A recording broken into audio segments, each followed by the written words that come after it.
I'm Tamara, and today we are going to be sewing 3 different versions that will get you to the same result, a wristlet key fob.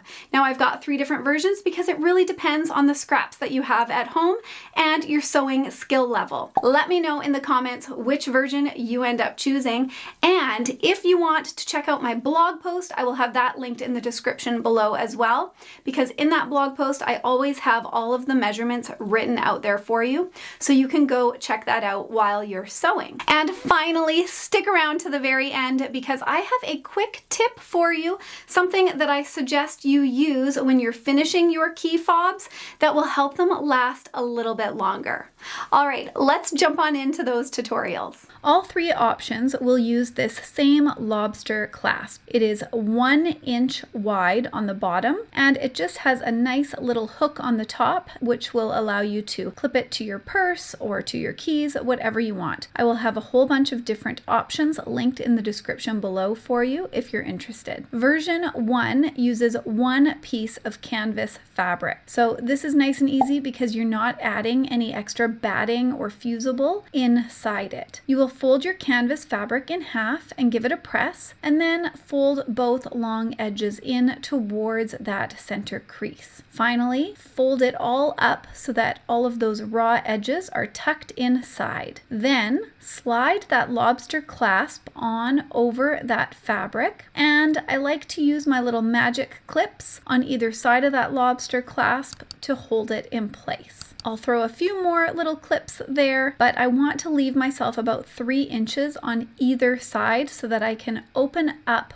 my fabric, line up those 2 short raw edges, and clip them in place. Then you will sew a 1/2 inch seam allowance across that edge, starting and stopping with a back stitch. Now that our short end has been secured, just finger press that seam open, and then you can allow your fabric to fold inwards again following those pressed creases that you gave your canvas fabric earlier. Clip it all in place, and then we are going to take it to our sewing machine and sew a 1/8 of an inch seam allowance along that outer edge that has the fold exposed. So take it to your sewing machine and start that first back stitch right where that seam connects. You'll do a little back stitch and you'll sew around the entire loop. You will slowly, of course, take the clips out, and you'll slowly be able to move that lobster clasp out of your way as you go. Here you can see how that outer edge has been sewn, and now we want to do the same thing on the opposite edge. Again, you want to start and stop right where that seam is,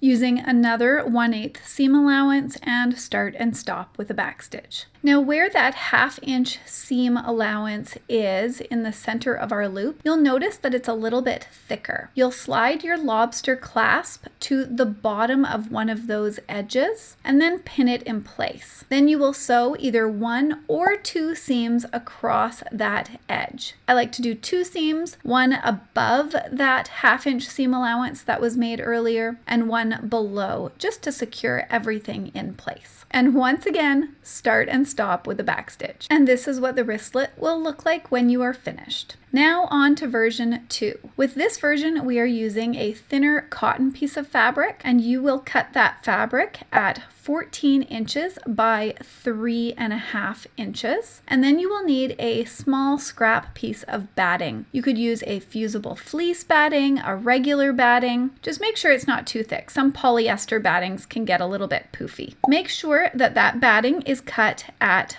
13 inches by 3/4 of an inch. Then we will do the same process as version 1, where you will fold your cotton piece of fabric in half, press it, and then press both of those outer long edges in towards that center crease, pressing that in place as well. Then it's time to tuck our little piece of batting inside one of our folds and center it in between. So you'll end up with your batting 1/2 inches away from the outer edge on both short ends. Then you'll want to do the same thing as the first version, where you will put a clip on that folded end, slide your lobster clasp in place there in the center, and then clip on the other side so it doesn't slide around, and then add a few more clips along that folded edge. Then we will open up our 2 short ends and tuck our batting out of the way. Line up those 2 short ends right sides together, Clip them in place and sew a 1/2 inch seam allowance along that edge, starting and stopping with a backstitch. Once that 1/2 inch seam allowance has been sewn, you will just finger press it open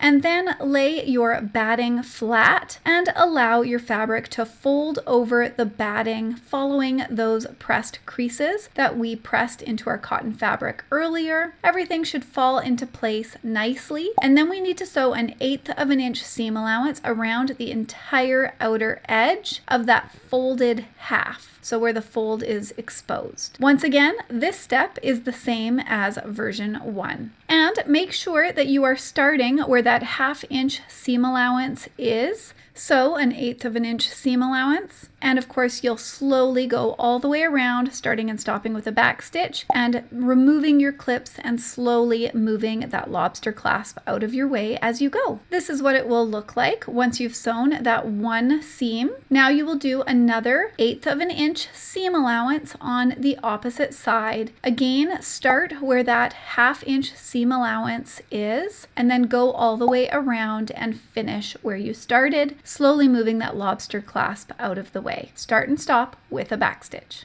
Then find where that 1/2 inch seam allowance that connected our loop together is, because that is where you will feel your fabric being a little bit thicker, and you will lay your lobster clasp at the bottom edge of that, pin it in place, and then sew 2 seams across, one above that 1/2 inch seam allowance and one below that 1/2 inch seam allowance, securing it in place nicely, and of course starting and stopping with a backstitch. And this is what version 2 will look like once finished. Now, the way that version 3 differs from 1 and 2 is how we close our loop. You will need to cut your fabric a little bit longer for this version to work. So cut your fabric at 15.5 inches by 3.5 inches, and then cut the batting at 13 inches by 3/4 of an inch. Then take your strip of cotton fabric. This works with cotton fabric. This will not work with thicker canvas fabric. Believe me, I have tried. Take that cotton fabric, give it a nice center press. This is the same, of course, as what we've done in version 1 and version 2, and then press those 2 outer edges in towards that center crease. Then tuck your batting inside that fabric, making sure that you've got 1 inch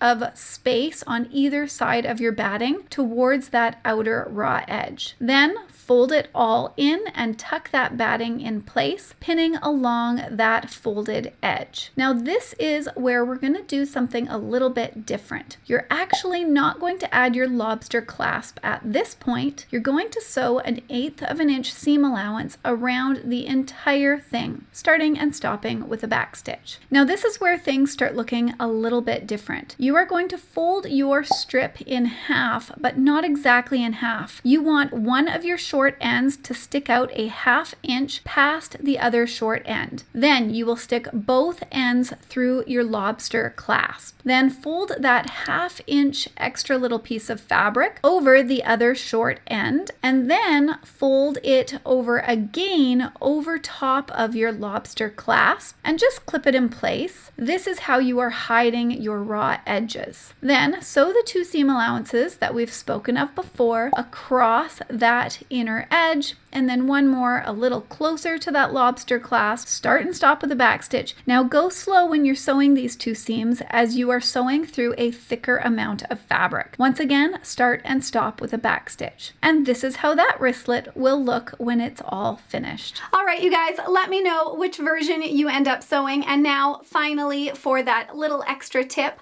I suggest you use some Scotch Guard. Spray down the fabrics, because that will allow those fabrics to last a little bit longer, especially if you are going to be selling these. I will have everything linked in the description down below, and I hope that you guys have a wonderful day. I'll see you next time. Bye for now.